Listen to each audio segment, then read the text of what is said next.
Welcome to Data Brew by Databricks with Denny and Brooke. The series allows us to explore various topics in the data and AI community. And whether we're talking about data engineering or data science, we're going to interview subject matter experts to dive deeper into these topics while we're enjoying our morning brew. My name is Denny Lee. I'm a principal developer advocate here at Databricks and one half of Data Brew. And hello, I'm Brooke Wenig, Director of the Machine Learning Practice at Databricks and the other half of Data Brew. And today I'm thrilled to introduce Chang She, CEO and co-founder of LanceDB, a database for multimodal AI. Welcome, Chong. Thank you. Super excited to be here. So Chong is also one of the first co-authors of the Pandas library, which was my initial foray into data science. And so Chong, really curious to hear from you. How did you go from working on Pandas to working on LanceDB? Yeah, absolutely. So I started out my career in quant finance, but I've been making tools for data science and machine learning for about 2 decades at this point. Pandas was my first foray. But most recently I was at 2BTV, where I ran into two big problems. One was I designed the entire platform for ML research, serving, and experimentation. I was super happy with how that turned out. We were able to increase the rate of ML iteration at 2B by more than 100x. Now, the second problem that I couldn't solve at 2B, at least to my own satisfaction, was how painful it was to work with image, video, vectors, and subtitle assets that we had, right? So from Pandas to Spark to all of the tools that we had for working with tabular data, that part of the equation wasn't so bad. But when the data became bigger, it was extremely painful. And the teams that we had working on multimodal projects always took 5 to 10 times as long than purely tabular data projects, right? So that was basically the original motivation behind starting LanceDB. That completely makes sense, having a core business problem to solve, then creating a company and an open source project out of it. But just to help with our listeners here, maybe you could share with everyone, what is multimodal AI? Is it just turning images into vectors? Is it much more than that? Yeah, absolutely. So I think in terms of the overall problem with multimodal is managing that data, querying that data, extracting insights from whether it's videos or audio or images, and and the generation of those things. It's way more than just simple vectors. So I think there's basically one kind of first principle that we started from and that we realized was the driving force behind a lot of the changes that we needed to make. And so I brought my special cup to show you what that is. And that first principle is size matters. For those of you who can't see the cup, it's got a measuring tape around the rim.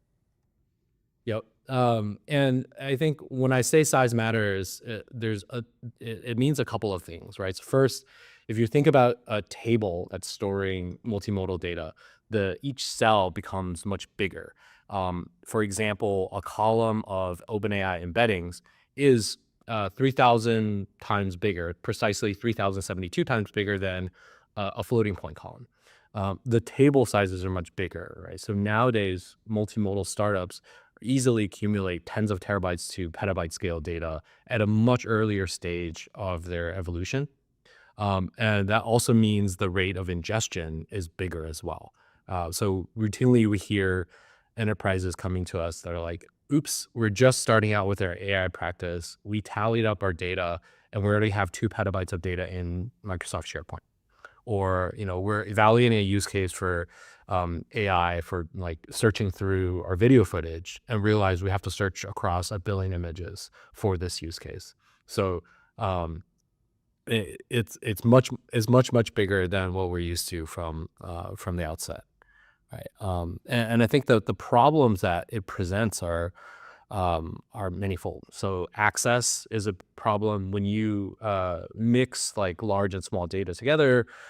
You have memory issues, you have bandwidth issues with like, if you're accessing tons of images, for example, it's easy to run into concurrency limits on Blob Store.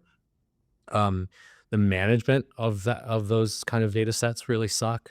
So, for companies, it's not uncommon to see, okay, we're managing all these image assets along with the metadata and like sensor data and all that.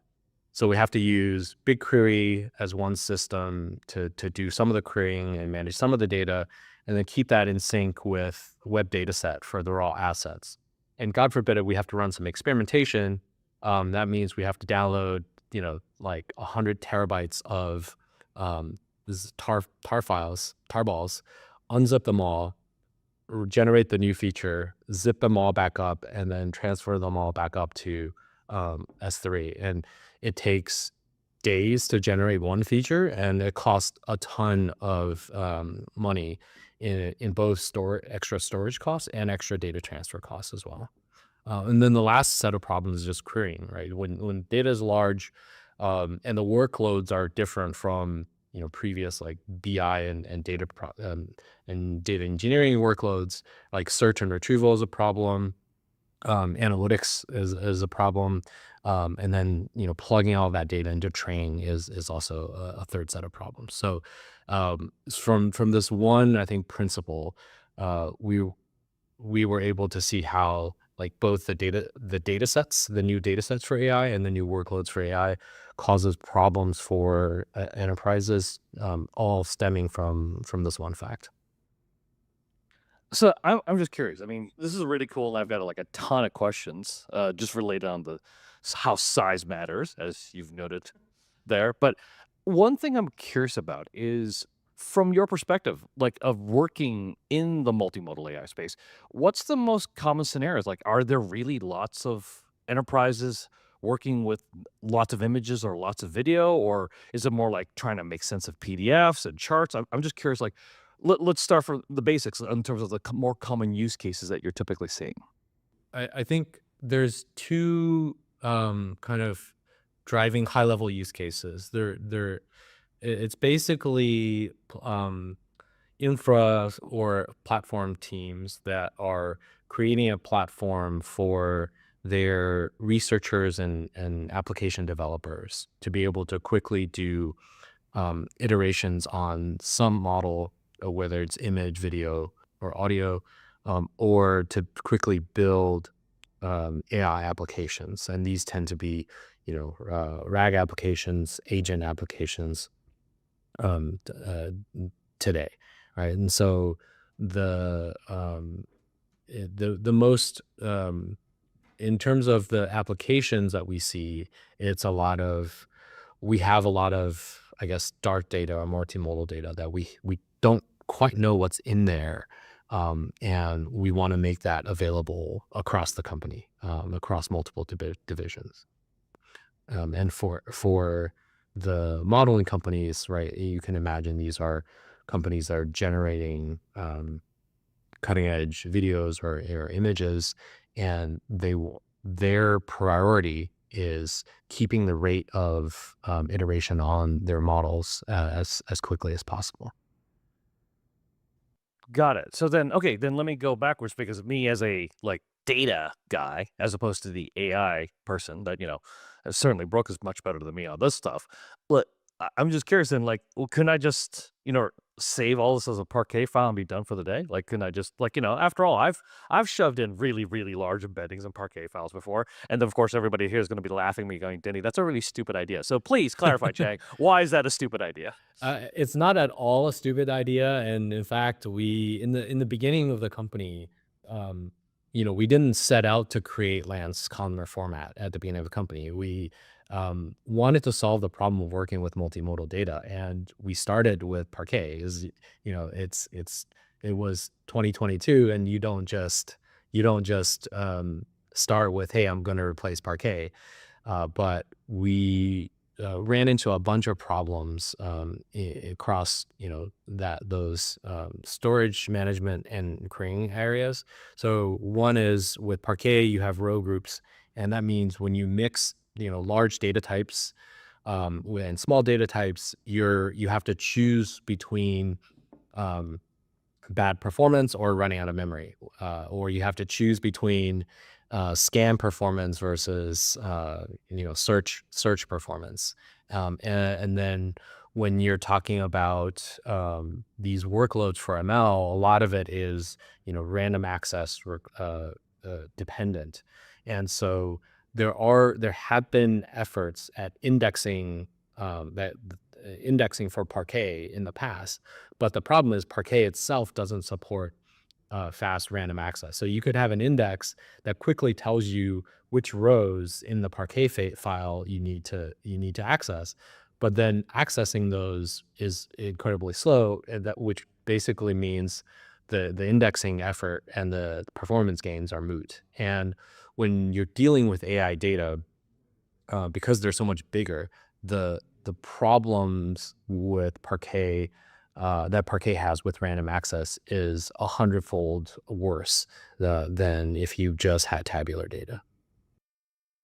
Got it. So what you're implying is that I can't just go ahead and put like a NAND device or an SSD underneath the Parquet and it'll just magically solve my random access problems, right? That's just won't work. Right, right. It won't work. I mean,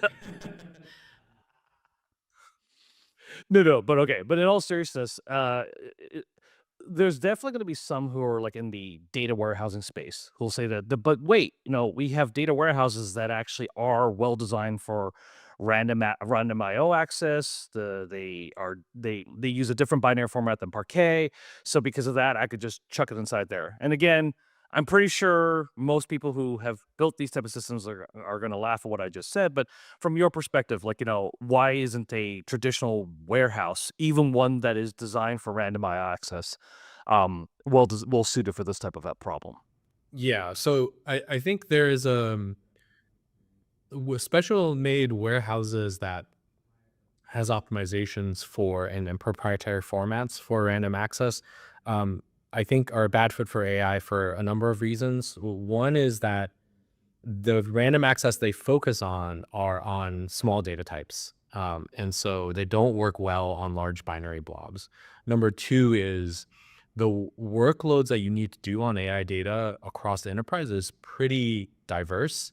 So to have something that is in a proprietary format that only connects to one compute engine is also not a great fit for the diversity of things that you need to do with AI data today. That sounds like a lot of challenges and a lot of trade-offs you have to take in designing systems like LanceDB. Yeah, yeah. Fortunately, I think this is the reason why we invested heavily in the first year and a half or two in the open source for Lance columnar format is we said we're not going to solve this problem by putting systems on top of the existing storage layer. We have to invent something new, right? Because I think uh, with all the efforts that the whole market has put into this, it felt like we were at some sort of Pareto frontier in terms of dealing with AI data. And if you're focused on building on top of the existing infrastructure, you're basically just making trade-offs along that suboptimal frontier. And Lance format is our effort to say, okay, we can actually push the frontier. So you can basically have your cake and eat it too, right? So, Lance format is you can think of it as like, I don't know, like the Marie Antoinette of data formats. And actually, why is it called Lance? Like, why LanceDB? I think it was called Lance because we were in the kind of Arrow ecosystem. All right, Arrow is in memory data format, and we were thinking of something that kind of occupied similar mental space, but we chose jousting lance because AI data is just much heavier. So it doesn't fly like an arrow, but it's able to penetrate very heavy and large objects. That is fantastic. And so now everything at LanceDB in 2025 will be Arthurian legend themed. So our community contributors are called Lancelots now. Okay, I'm in now. Yes. Just for that alone, I'm in. So I know we talked a lot about some of the challenges with storing this data, but I'm very curious in terms of the modeling side of how to work with multimodal data. So there's been a lot of conversation, is pre-training over? Have we ingested all human-generated text? People aren't talking so much about have we ingested all the video, the audio data out there, the images. Just curious to get your take as to whether or not you think pre-training is over. Yeah, absolutely. I mean the answer is yes and no. Like for the audience who've been paying attention to like the conversation at NeurIPS late last year, I almost caught myself saying this year, and you saw Ilya essentially pronouncing pre-training is over, and I think if you dive a little deeper into what he said, what he means is that human-generated text is over, because at this point we've indexed and trained on the internet, and so further training data for text LLM models will depend on synthetic text data, which isn't nearly as high quality, and it is basically generated by the models that you're training this training on, right? So I think this means a couple of things. One is that because for text models, because we're no longer going to be in a regime where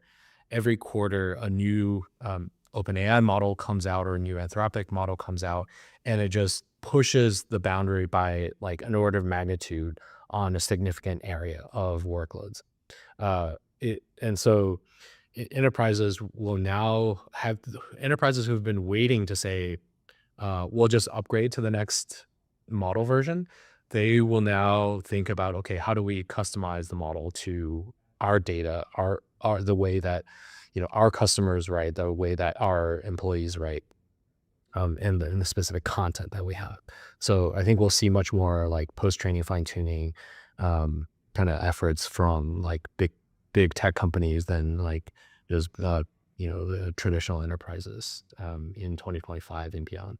The other thing is multimodal. I think if you look at the recent talks from like Andrew Ng or Jensen, there's a huge focus on multimodal, right? And so and the interesting thing about multimodal is that most of that data, if you're capturing it from the real world, it doesn't depend on humans writing text, right? Even if it's the same object, if you use a different form factor to capture data, if you take it from a different angle, you're generating real data that has meaning for the model, without making it dependent on like being generated by humans. So I think we're at least like 2 or 3 years away from being able to say like, okay, all the meaningful real world multimodal data has been captured by the latest models. And how do you ensure quality when ingesting this data? For example, like so much of YouTube is covered with like cat videos. How do we ensure that these multimodal models don't just understand what are cats and not learn anything else? Right. Yeah, I mean, I think this is something that autonomous vehicles companies have been fighting for a long time, and that after a certain point, it becomes like a whack-a-mole game of long tail issues, right? And so if you just randomly sample from the data that you're getting, like after a certain point, you're 90% of the data that you randomly sample are going to be things that you've encountered or the model has encountered before. And so it won't add to the model quality. And this is where I think for multimodal training, the ability to quickly do search retrieval and analytics becomes super important, right? So I think it's the same thing for multimodal um, generative models as well, is that, if you find, let's say you find an edge case, well, how do I find 1,000 images or 1,000 videos, kind of like this edge case, that then I can add to my model labeling practice. When I do analytics, I want to get a bunch of data in, or when I train a new version of the model, like where's the model weak and where's the model strong. So the analytical needs, workloads that will support the evaluation workflows for the research team is super important as well. I'm curious then. I mean, thinking through, right now we've talked, even though we've been talking about multimodal, we're talking like, okay, 1,000 pictures or 1,000 videos. And then we've also talked about, like, the volume of text data. From your perspective, multimodal, is it going to, or already has started, where there's actually an intermingling of the relationship of images directly with associated text, with associated video? Like, for sake of argument, you're a telecom company, you're doing video of of where the cell tower is going to be. You're taking images of where the cell tower location is, the maps that goes with it, and then literally all the, for sake of argument, policies or land policy uses that are associated with that. You can tell I was talking to a telecom company recently. So I'm just curious, like, is there, from your perspective, is there, are we going to get to a point from a multimodal perspective where we're actually going to see the associations of all of these different things when you're doing the analysis all at the same time, and training and building models that can understand that? Or is that like that? Is there an implication of that? Or is this still very much in the vein of the domain expert that actually pieces those things together? Oh, that's a good question. I do think the ultimate goal, which is not unrealistic, is to have one model that understands, 5, 10 different modalities and can project everything into the same latent space, effectively. Now, in production, I think in practice today, uh, I don't see people doing that yet, or the models aren't quite good enough yet.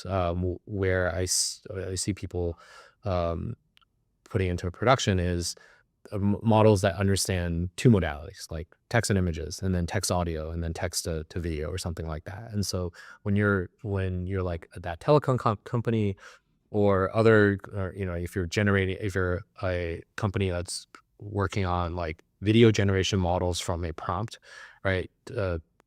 Practically speaking, you're storing data and you have multiple embedding columns, let's say, right? For these different modalities, you have you have multiple paths to record that data, and a lot of times people still use text as the common denominator. So reducing like PDFs and images into text first, and then doing all text embeddings. That's I guess, like a simpler path to a more traditional, like, production proven path that I see a lot of enterprises doing today. Got it. So, so you do see it eventually happening. Do you feel that, like, this would turn into almost like the let's bring graphs back again? Like, what we actually kicked off the first of this particular season about basically the importance of bringing graphs back into the picture. I'm just curious, do you see that also coming into play per se, or is it still very much into, look, because I guess what I'm trying to ask is, can we really have this idea of one model that has all of these components together, or more like and of course, I'm gonna, being from Databricks, a compound AI systems that actually merges all these like multiple models together that can somehow relate to each other through a graph or something like that? I'm just curious, from where do you see that, especially because you are building these systems, like, where do you see this going here? What the implications are, Yeah. at least. Yeah. So I think the big problems I see today are actually, at the, like, the practical problems with production that I see today is like, um, more, well, like, I guess, like, it's less sexy. It's about like, okay, I have a bunch of PDFs. How do I parse the text? How do I parse the information out, right? And so this is why, like, I'm a big fan of Llama Index, and like Llama Parse, for example, does a great job Oh, heck of yeah, yeah, doing some of exactly, yeah, that, right? yeah. Well, we And got to invite Jerry, by the way, but that's a side note. yeah, yeah, yeah. And so this is where I think models late interaction models like Co-poly, for example, it has great promise. I think we're like that model is, it still takes a lot of effort to get it working well. But I think we're like in terms of late interaction or approaches to visually and directly extract information from images, we're very close. Um, so I think that's the big problem folks building multimodal applications today are trying to solve. And then number two is that the next thing is like compound systems versus, compound systems being connected by an external DAG, if you will, versus like a model or system that basically encapsulates a graph internally, right? I think that's the question. Um, I'm not I'm not sure. I think my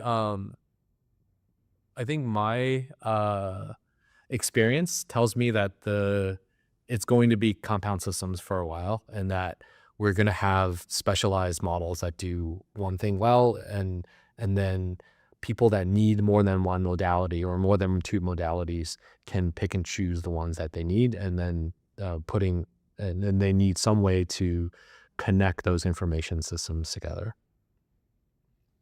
Yep, totally agreed. And speaking of the non-sexy enterprise use cases, virtually every customer we're working with is ingesting PDFs. And for most of these MVP solutions, they're just discarding the charts, the images, and the PDFs. And so I'm curious for you, how does it actually work when you're searching over different modalities? When you're searching over both text and image data? Are they stored in separate vector indices? Are they stored in separate embedding spaces? Just curious, how does this practically work when using LanceDB? Yeah. And so I think with LanceDB, it's very flexible and scalable on how you want to do that. So we've seen folks basically extract like tables, for example, and generating markdown from tables, and then putting that in the same table as the rest of the document as text. We've seen folks who will parse out the tables and figures and embed them in separate tables, but then usually use like the captions and the references from the document itself to link those references together. And so when they do a search, they're searching across multiple sources and then using those like that metadata as like join columns at the end. And so this is where I think the flexibility of LandCB is interesting, um, so that you can run SQL, you can do joins, you can do all sorts of non-vector search kind of workloads with LandCB that you don't really do with other vector databases. That's super powerful. And so that naturally leads me to wondering, what gap is there in the open models versus proprietary models when working with multimodal data versus the text data? It seems like text side, the Llama models, the other open models out there, the Quen models, et cetera, have really caught up with proprietary models. What does that gap look like for multimodal models? Um, that's a good question. I mean, I think in terms of like, if anything, I think the extracting information, right, from multimodal data, uh, I think a lot of folks that I've seen have been working with like the ColQN, Poly type of open source models, right? In terms of like generation, I think your proprietary models are still like way better. If you have a company built around that particular modality, at least right now you're gonna have a big advantage. But in terms of extracting information, I see a lot of like Clip and CoQN and CoPally um, with success and varying degrees of success in production. Interesting. So, can you just because this is new to me actually, can you tell me a little bit more about those two models, the co-poly and co-human, and in terms of like what how you have used them right now with the customers that and the enterprise use cases that you have? Yeah. So I think CoPoly is basically like if you have instead of having to do like OCR and just a text, like a text description, and or you can use Copoly. And what Copoly does is essentially it chops the image into patches and generates vectors like on the patches, right? So this is the name comes from covert, where you generated token embeddings instead of sentence or chunk embeddings, right? And so you can think of the image patches as tokens in this sense. And so in terms of the use cases, what this allows us to do in a lot of, or our users do in a lot of instances, is skip that like complicated like OCR process, right? Like this might be like, okay, I have some baseball cards and I want to know um like who the player is, what team he plays on, and like what's his position and all that. And with the traditional approach is like, okay, I gotta do localization, then I gotta do text recognition, and then I gotta think about the layout. And there's a lot of complicated processing that goes on there. And like, you know, like it's 2024, and like if you ask people like what OCR library do you use in Python, you're gonna get like 15 different answers, and there's no gold standard. And I think folks that we're working with we're just like searching for like a simpler answer. And I think they also start out by, okay, can we use something like Clip or Siglib or, something similar, that first foray into multimodal. And inevitably it's like, yeah, it worked great in that first demo, but something like Clip is really made for like classification problems and not like detection and recognition. So they quickly run into limits for that. And then when Copoly came out and CoQN, there was a lot more excitement. And I think the quality in general of those types of workloads were much better. That is really cool. I really wished I had been talking to you. Dang it, now it's been a while, but when this is like I guess a decade ago, because I happened to be working in a place where we were actually doing good old fashioned OCR of receipts. So we had to actually get the signatures out. It's like, yeah, your solution sounds a heck of a lot easier and better, for crying out loud. But outside of the fact that I have this personal regret from the past, what is the implications of then using models like this when it comes to like why it's better to work with something like Lance versus like again, at the risk of repeating myself, versus something like Parquet? Like, what is there something inherent about LanceDB that allows it's better suited for this type of use case? Right. So I think from a storage perspective, right, if you're storing all of that data in Parquet, you are not going to be able to do fast search and retrieval types of workloads. Or, forget Parquet, I don't know, if you're storing your data in like FICE indices or something like that, right? So that search and retrieval workflow becomes much less scalable. So those indices, because the data format itself doesn't support random access. So you can't keep all that data in object store and just access it when needed. You have to store it in memory. You have to store it on SSDs, and then you manage all of that yourself, right? And so with LanceDB, because of the format and the compute layer that we built on top and the caching, you're able to get basically the scalability and the cost efficiency of S3, but you get performance as if the data was in memory. And then there are things like running, if you have videos, for example, we have Lance APIs that allows you to target a video on S3 as if it was like a Python file pointer. So if you're seeking within a video, you only have to read the byte range for those frames that you need, rather than have to load the whole video. So when you take that to scale, that's a huge difference in terms of the amount of data access, the cost, and all of that.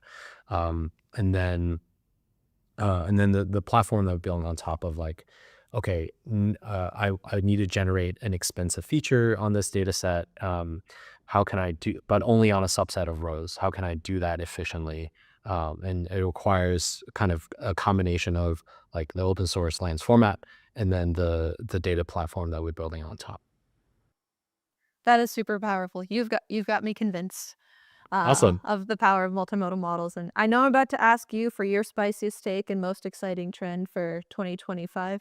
At least for me, multimodal seems to be an exciting thing that we're now able to start tackling more use cases with just the more powerful models coming out, the more infrastructure support for multimodal. So I'm super excited about that, but I would love to hear your spicy takes for 2025. Totally. Yeah. I mean, I think I totally agree with you on the like I'm super excited, and I think in 2025 is when we're going to see lots of multimodal being put into production um in enterprises outside of like I'm creating a foundation model for that particular modality. I think my spiciest take, I don't know if it's my spiciest take, but like I guess my spicy take is I think the word agents will fall out of favor in 2025.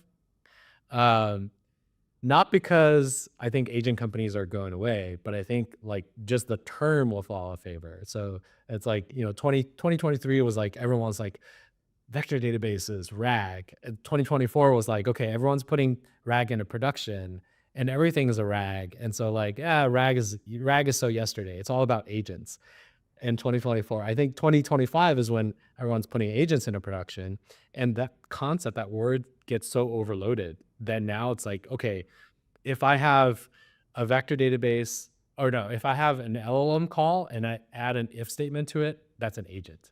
And then if I add a vector database call to that, that is agentic RAG, right? So the term gets overloaded and becomes like not super meaningful anymore. I'm Um, using case statements. What are you talking about? I'm not. All right, I needed the spicier take then. If agent, Yeah, yeah, the yeah, yeah, keyword yeah. is falling out of fashion, do you have a proposed alternative for agent? oh, I've heard the term like cognitive systems, um, or being thrown out there, and yeah, I'm not sure if I like. I don't know. It's too much of a mouthful, I think, um to become like the new hot thing. Hmm. Yeah, but may, I'll maybe stick. I'll stick with maybe agents over cognitive. yeah, exactly. Denny, what are your hot takes for 2025? Oh, my heart takes us to 2025. I actually agree with Chong that basically agents like if you look at what people are talking about for going to production, yeah, like the absolutely this is the year of the agents. But to your exactly the point, uh, it will be overloaded just like we overloaded RAG, right? And so I do think I don't honestly don't think that what I'm saying is a hot take per se, but I do think basically, yeah, people are going to start recognizing it's the systems that we build around this, not just necessarily the models themselves. And then, of course, now I get to say again, compound AI systems, right? I mean, again, not a much of a hot take per se, but I do truly feel that people are recognizing that this is actually more important than just the singular model itself. You know? Yep. Yeah, I think like to expand on on my hot take, it's like I think 2020 like 2024 was when we realized like agents as a layer, like the application layer in agents is secure in that position. Like no one's worrying about the application layer or agents going away because OpenAI makes a new release announcement. Right. So there's like I think at this point everyone's like, okay, there's tons of real value here for agents company. And that's kind of the driving force for overloading that term, is that now everyone else is jumping in to say, oh, we're also agent for, whatever. How about you, Brooke? Like, what's your take? Like, so we've got the two of us on the spicy take. You got anything that's going to knock it out of the park per se, or like sort of like whoa? Not knock it out of the park. Yeah. It's hard to follow both of you. I will say I definitely agree that more of the focus is going to be on the systems rather than on the models. At least I'm just seeing a trend of companies being less committed to a single model. For example, like if today Azure OpenAI is the best, tomorrow they'll flip to Anthropic. If that has a better model, they'll flip to the Llama models for specific use cases. So seeing less loyalty to a specific model and more focus on improving the overall system and observability. So actually seeing a bit of a decrease in fine tuning as the go-to, that might be my hot take. Of instead trying to optimize the end-to-end system through tools a la DSPy for prompt engineering, and really trying to focus on the quality. Yeah, I think quality is going to be the main focus. I am definitely concerned around the cybersecurity risks of any of these systems. I think we've noticed a lot of quality issues when using them, but I think there's about to be some like massive security risks. That might be my spicy take for 2025. Oh yeah. Very true, I actually. Yeah. yeah, I definitely agree with that. I think well, I don't know if we'll keep this in the in the post, but did you hear about the thing in Hong Kong last year? No. No, no, which So one? so there was this a set of scammers that I think somehow got in touch with the Hong Kong an employee at a Hong Kong subsidiary of a British financial company. They and through social engineering and all of that, they they all jumped on they pretended to be from headquarters. They jumped on a Zoom call with the employee with deep fakes. Like there were like 6 people in the call, and everyone except for that employee being scammed were deep fakes. And Wow. they convinced that employee to transfer like, I don't know, it was like $250,000 or something out of the company to the scammer account.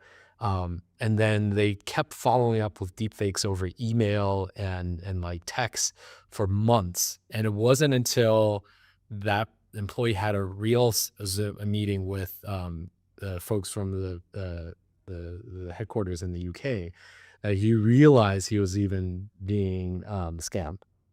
That's rather brilliant. I'm not That's sure we can keep it in there, but terrifying. that is terrifying as Yeah, hell. yeah. So like I think, yeah, I absolutely agree with you. I think it's only a matter of when that next like big security incident is going to happen.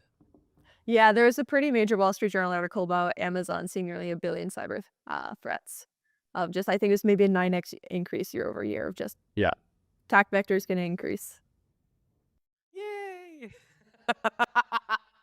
Awesome. Well, thank you so much for joining us today, Chong. Really lightning session on multimodal and the future of AI in 2025. It was really fun. Thank you so much for having me on.